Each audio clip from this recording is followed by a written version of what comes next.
महान शहीद कृष्णसेन इच्छुकको बारेमा बोल्ने कुरा धेरै ठुलो जिम्मेवारीको कुरा हो र त्यो जिम्मेवारी वहन गर्न मलाई लाग्छ अहिलेसम्म जति कुरा उहाँको बारे राखियो वक्ताहरूले त्यो प्रयास गरेकै मैले महसुस गरे। कमरेड कृष्णसेन इच्छुक चाहिँ केही शब्दमा कैद गरेर उहाँको व्यक्तित्वलाई व्याख्या गर्न निकै ठुलो चुनौतीको कुरा पनि हो, सजिलो कुरा होइन। किनकि उहाँ बहुआयामिक व्यक्तित्वको धनी। यहाँ अहिलेसम्म उहाँको जीवनी बारे र उहाँको कृतित्व सृजना बारे र उहाँको जीवन शैली बारे जे जति प्रकाश पारियो त्यसले प्रष्ट के देखाउँछ भने कमरेड कृष्णसेन इच्छुक एउटा बहुआयामिक व्यक्तित्व हो र अन्ततः उहाँ के हो भन्दा चाहिँ वैचारिक निष्ठा अनि त्याग तपस्या र बलिदान सहितको एउटा प्रतीक क्रान्तिकारी योद्धा। उहाँ अन्ततः राजनीतिले नै सबै कुराको निर्धारण गर्छ भन्ने मान्यताबाट सञ्चालित एउटा वरिष्ठ साहित्यकार पनि हो, सांस्कृतिक कर्मी पनि हो, पत्रकार पनि हो, योद्धा पनि हो, राजनीतिक कर्मी पनि हो। उहाँले अंगीकार गरेको सिद्धान्त अन्ततः क्रान्तिकारी योद्धाका रूपमा इतिहासमा आफूले खेल्ने जिम्मेवारी प्रति बडो सजग सचेत योद्धा हो। उहाँ विचारमा जति दृढ र निष्ठावान हुनुहुन्थ्यो, उहाँ फेरि पार्टी भित्र या पार्टी बाहिर आपसी सम्बन्धमा त्यति नै सरल सहज समन्वयकारी हुनुहुन्थ्यो। र मैले अहिले यो विश्व स्मृति दिवसको दिन उहाँलाई सम्झँदै गर्दा आज देशमा वैचारिक विषय विचारधाराको आधारमा आफ्नो जीवनलाई अगाडि बढाउने प्रश्न निकै गम्भीर र चुनौतीपूर्ण प्रश्न बनेको छ। अहिले नेपालमा मानिसहरू विचारको आधारमा भन्दा व्यक्तिगत पद प्रतिष्ठा र स्वार्थको आधारमा सञ्चालित हुने बडो डरलाग्दो वैचारिक विचलनको प्रक्रिया छ अहिले नेपाली समाजमा। यस्तो बेलामा हामी कृष्णसेन इच्छुकलाई स्मरण गर्दैछौँ, उहाँलाई सम्मान गर्दैछौँ र उहाँको जीवनबाट सिक्ने प्रेरणा लिने प्रयास गरिराखेका छौँ भने मैले संक्षिप्तमा उहाँलाई स्मरण गर्दा र उहाँप्रति श्रद्धाञ्जली व्यक्त गर्दा म के भन्न चाहन्छु, हामी सबैले विचारलाई सामाजिक रूपान्तरणको, श्रमजीवी जनताको, वर्ग सङ्घर्षको यो प्रश्नमा हामीले आफूलाई केन्द्रित गर्ने संकल्प गर्न सक्छौँ कि सक्दैनौँ।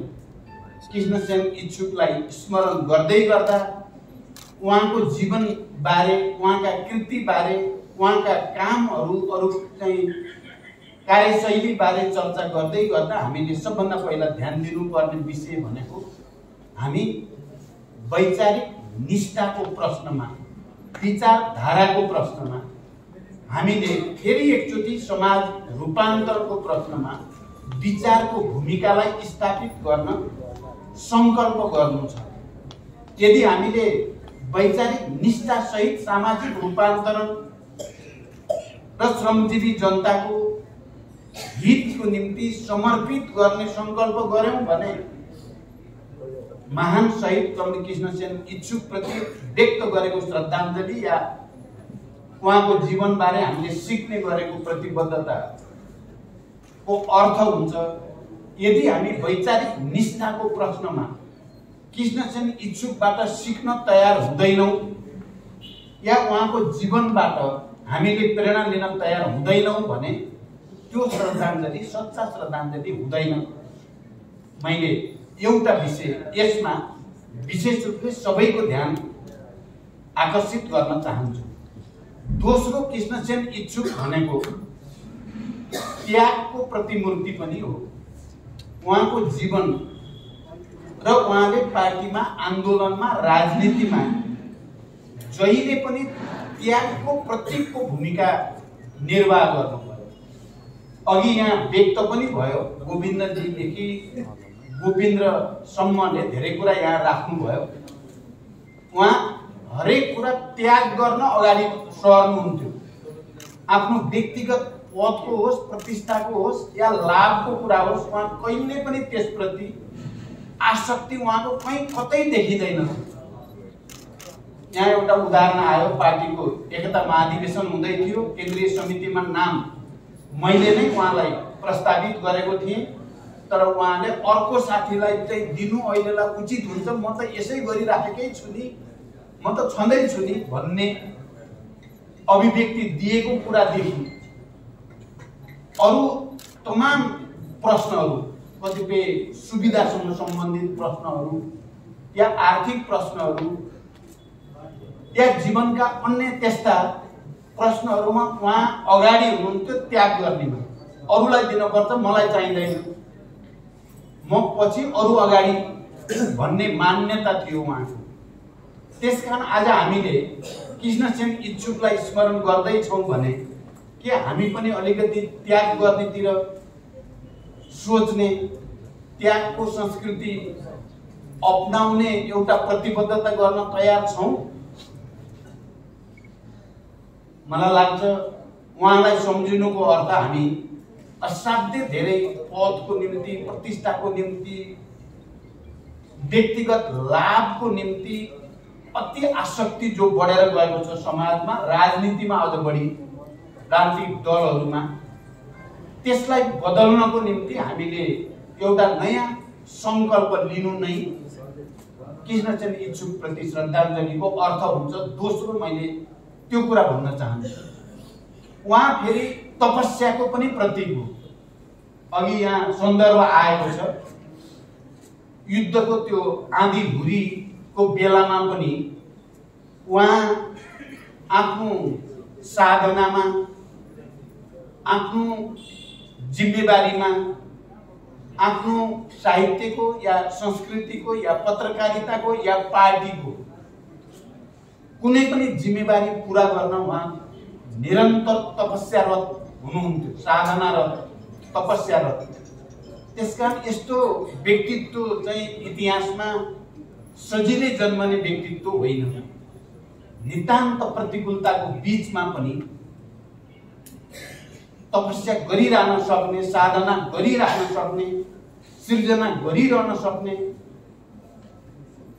हामी के कृष्णसेन इच्छुकलाई स्मरण गर्दै गर्दा हामी पनि तपस्या गर्ने, आफ्नो उद्देश्यको निम्ति जस्तोसुकै प्रतिकूल कठिन परिस्थिति भए पनि लक्ष्यतिर अगाडि बढ्नको निम्ति निरन्तर तपस्यारत रहने, साधनारत रहने, एकछिन पनि जिम्मेवारीबाट विचलित नहुने, हामीले त्यो संकल्प लिने या त्यो प्रतिबद्धता लिने या त्यो प्रेरणा लिने कुरा गर्छौं भने मात्रै इच्छुक प्रति सच्चा श्रद्धाञ्जली हुन्छ।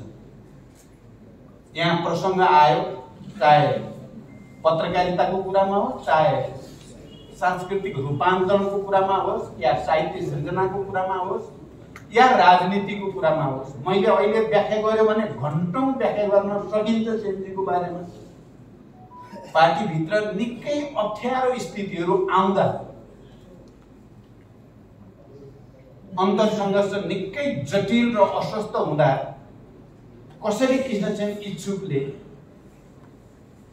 पार्टीलाई, लिडरसिपलाई मद्दत भएको थियो भन्ने कुराको यति धेरै स्मरणहरू मेरो दिमागमा छन्। कुन बेला कहाँ भेट्दा उहाँले के भन्नुभयो, कुन परिस्थितिमा उहाँ क्रान्तिकारी लाइन र क्रान्तिकारी नेतृत्वप्रति बिना शर्त उहाँ कमिटेड, दायाँ बायाँ भन्ने थिएन। पछिल्लो पटक उहाँ गिरफ्तार हुनुभन्दा केही समय अगाडि मात्रै मेरो भूमिगत रूपमा उहाँसँग भेट भएको थियो।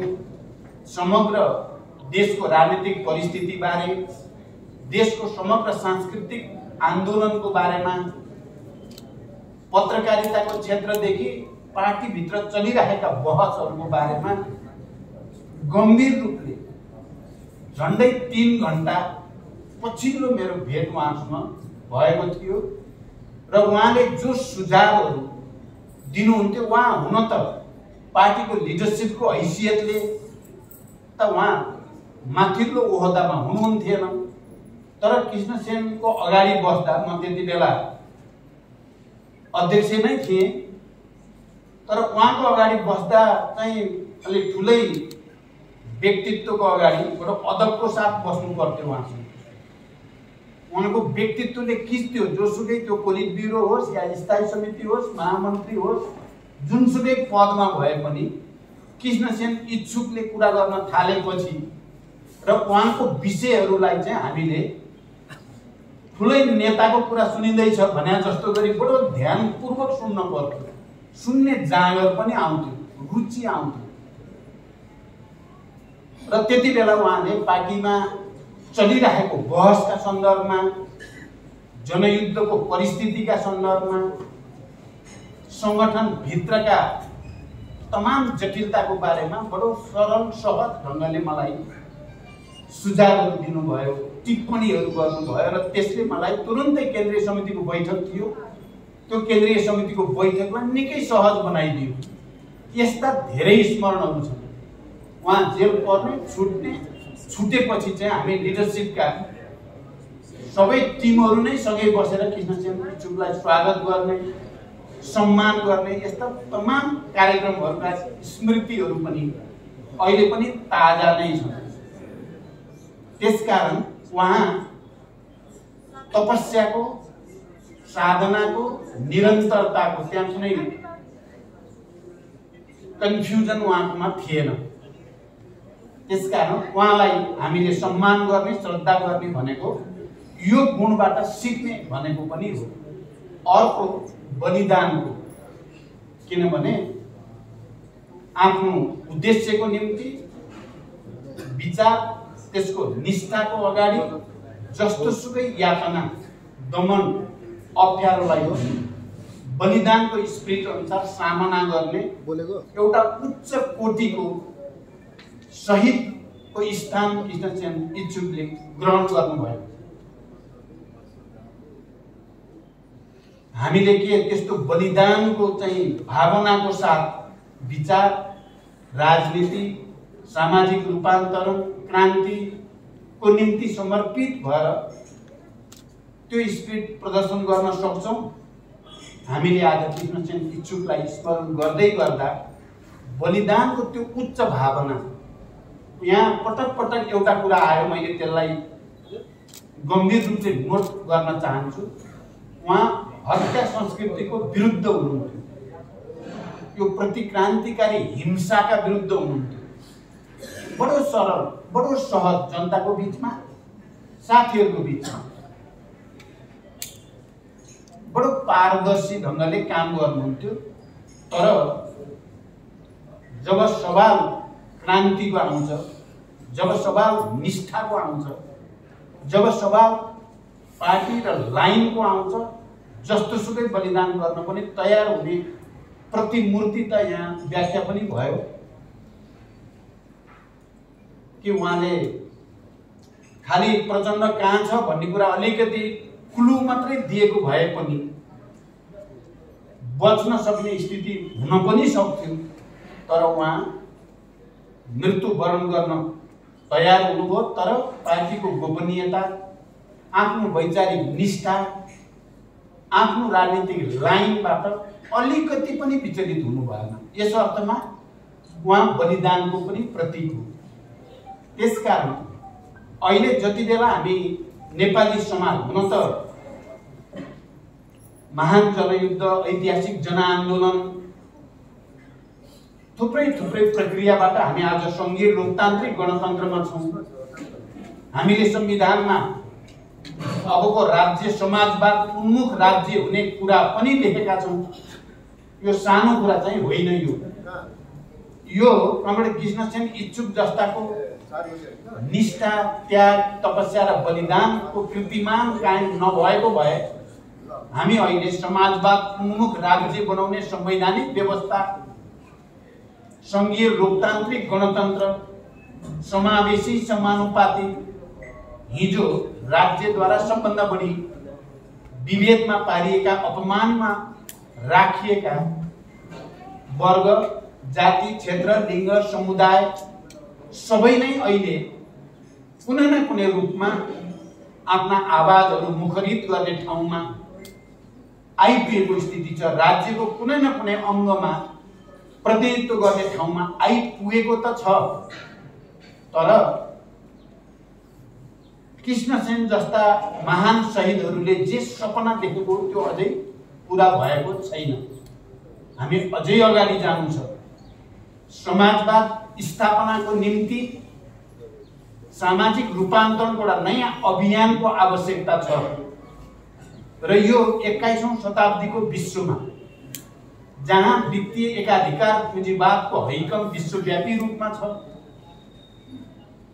जहाँ क्रान्तिको एउटा प्रक्रिया समापन भएर एउटा अर्को नयाँ प्रक्रियाको सुरुवात गर्नुपर्ने बिन्दुमा छ विश्व अहिले। यस्तो बेलामा हामीले विचारको दृष्टिले पनि, रणनीति कार्यनीतिको दृष्टिले पनि, संगठन र त्यसको आचरणको दृष्टिले पनि एउटा नयाँ अभियानको थालनी गर्नु छ, एउटा नयाँ अनुसन्धान गर्नु छ, एउटा नयाँ आविष्कार गर्नुपर्ने आवश्यकता छ। अहिले यसमा निकै ठुलो विभ्रम छ। म देशका सबै बुद्धिजीवीहरू, सबै साहित्यकार, सांस्कृतिक कर्मीहरू, सबै राजनीतिक नेता कार्यकर्ताहरू, सबै पत्रकार र सबै सर्जकहरूलाई विशेष रूपले अपिल गर्न चाहन्छु। हामीले चाहिँ चाहना त निकै राम्रो राज्य, निकै राम्रो समाज निर्माण गर्ने भनेका छौँ, हामीले कुरा पनि गरेका छौँ, तर हाम्रो दिनदिनैको काम कारबाहीहरू चाहिँ हाम्रो भनाइसँग तालमेल भइरहेका छैन। कहीँ न कहीँ हाम्रो सिस्टमभित्र अहिले पनि थुप्रै खोटहरू छन् जसले गर्दा समाज रूपान्तरणको क्रान्तिकारी ढङ्गले अगाडि जानेतिर होइन, अझ बढी विभ्रमतिर, अझ बढी विचलनतिर गइरहेको छ र त्यो खतरा दिन प्रतिदिन बढ्दो छ। विचारको आधारमा होइन, कुनै निष्ठाको आधारमा होइन, कुनै एउटा महान र उदात्त उद्देश्य अगाडि राखेर त्यसको निम्ति समर्पण, त्यसको निम्ति त्यागको आधारमा होइन, क्षणिक व्यक्तिगत स्वार्थको निम्ति अस्वस्थ प्रतिस्पर्धामा हाम्रो समाज गइरहेको भान हुन्छ हामी सबैलाई। त्यसकारण आज हामीले इच्छुकको बारेमा र अरू तमाम शहीदहरूलाई स्मरण गर्दै गर्दा हामीले यो विषयलाई त्यही गम्भीरताको साथ लिन जरुरी छ र हामी एउटा नयाँ अनुसन्धान, नयाँ आविष्कार र नयाँ क्रान्ति, नयाँ अभियानको खोजीमा केन्द्रित हुन जरुरी छ। त्यसरी मात्रै हामीले वर्गलाई, राष्ट्रलाई, समाजलाई हामी केही दिन सक्छौँ, केही नयाँ वातावरण निर्माण गर्न सक्छौँ र हामीले यो संघीय लोकतान्त्रिक गणतन्त्रमा टेकेर हामीले देखेको समाजवादको सपना या साम्यवादको सपना या हाम्रो संविधानले कम्तीमा पनि भनेको समाजवाद उन्मुख राज्य निर्माणतिर हामीले योगदान गर्न सक्छौँ। आज मैले सुरुमा भने कृष्णसेनको बारेमा बोल्ने कुरा धेरै नै ठुलो जिम्मेवारीको कुरा हो, यो हल्का कुरा होइन, यो निकै ठुलो चुनौतीको कुरा पनि हो। कृष्णसेनको बारेमा बोल्ने कुरा, एउटा यस्तो व्यक्तित्वको बारेमा जो निष्ठा, त्याग, तपस्या र बलिदानको प्रतीकको रूपमा एउटा बहुआयामिक व्यक्तित्वको धनीको रूपमा इतिहासमा दर्ज भएको छ। उहाँ त अजर अमर हुनुभयो कृष्णसेन र सबै शहीदहरू पनि। त्यसमा पनि कृष्णसेन जस्ता विशिष्ट महान शहीदको स्थान चाहिँ धेरै माथिबाट स्थापित छ। उहाँ कहिल्यै मर्नुहुन्न। उहाँले खेल्नुपर्ने भूमिका मानव कस्तो हुनुपर्छ, मान्छे कस्तो जीवन बाँच्नुपर्छ, के को निम्ति बाँच्नुपर्छ र के को निम्ति मर्नुपर्छ भन्ने कुराको आदर्श एउटा स्थापित गरेर जानुभएको छ। त्यसकारण उहाँको त्यो आदर्श त कहिल्यै मर्नेवाला छैन। हामी चाहिँ त्यो आदर्शद्वारा उत्प्रेरित हुने प्रतिज्ञा नै वास्तवमा र अहिलेको समाजमा देखा परेका व्यथितिहरूका विरुद्ध सङ्घर्ष गर्ने हाम्रो प्रतिबद्धतामा नै उहाँप्रतिको सच्चा श्रद्धाञ्जली हुन्छ। म एकचोटि फेरि उहाँप्रति पार्टीको तर्फबाट, मेरो तर्फबाट हार्दिक श्रद्धा र सम्मान व्यक्त गर्न चाहन्छु। उहाँले स्कुलिङ गरि नै राख्नु भएको छ।